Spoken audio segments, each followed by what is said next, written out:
یا ایھا الذین آمنوا اتقوا اللہ وآمنوا برسولہ، اے ایمان والو ڈر جاؤ اللہ سے، تقوی اختیار کرو اور ایمان لاؤ اس کے رسول کے ساتھ۔ اللہ سے ڈرنے کا معنی اللہ اور اس کے رسول کی اطاعت، حقیقی تقوی اللہ اور اس کے رسول کی اطاعت کا نام، حقیقی خوف کا مظہر اور علامت اللہ اور اس کے رسول کی اطاعت۔ اللہ تعالیٰ نے جس چیز کا حکم دیا اس کو مانا جائے، جس سے روکا اس سے بچا جائے، یہ حقیقی تقوی۔ اور ایمان لاؤ اس کے رسول کے ساتھ، رسول پر ایمان لانے کا معنی ان کی رسالت کو ماننا، اور جو کچھ اللہ کی طرف سے لائے اس کو سچا جان کر اس کی تائید بھی کرنا، تصدیق بھی کرنا اور عمل بھی کرنا، قبول کرنا، یہ ایمان بالرسول ہے۔ یہ خطاب بعض علماء کے نزدیک اہل کتاب سے، اللہ سے ڈر جاؤ اور اس کے رسول پر، محمد مصطفیٰ پر ایمان لاؤ۔ خالی اپنی نبیوں پر ایمان لانا کافی نہیں ہے۔ موسیٰ علیہ السلام یا عیسیٰ علیہ السلام پر میری نبوت کو پا لیا، اس وقت تک تمہیں جنت نہیں ملے گی جب تک مجھ پر ایمان نہ لاؤ۔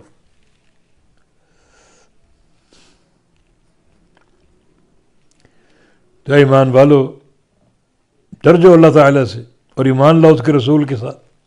یؤتکم کفلین من رحمتہ، دے گا اللہ تعالیٰ تم کو اپنی رحمت سے دوہرا اجر، دوہرا اجر دے گا۔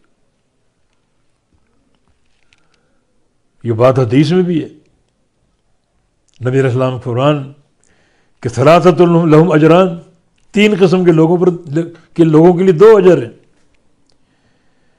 تین قسم کے لوگ ایسے جن کے لیے دوہرا اجر، ان میں ایک رجل من اہل الکتاب،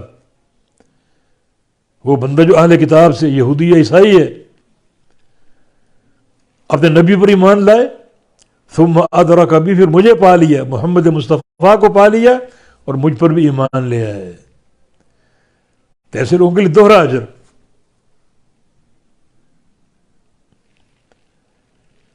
تو اللہ تعالیٰ تمہیں دوہرا اجر دے گا۔